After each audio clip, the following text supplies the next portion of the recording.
Yesterday டின்னருக்கு என்ன பண்ணலாம் அப்படின்னு சொல்லி யோசிச்சுட்ருந்தேன்.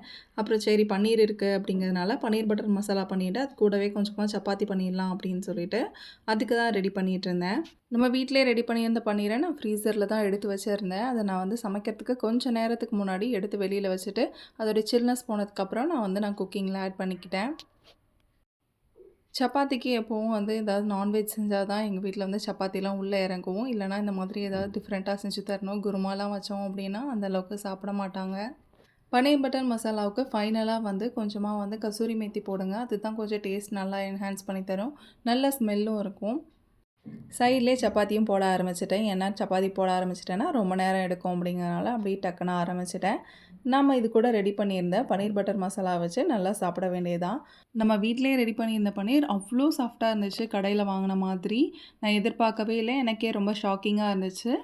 நாளைக்கு இன்னொரு வீடியோல பார்க்கலாம்.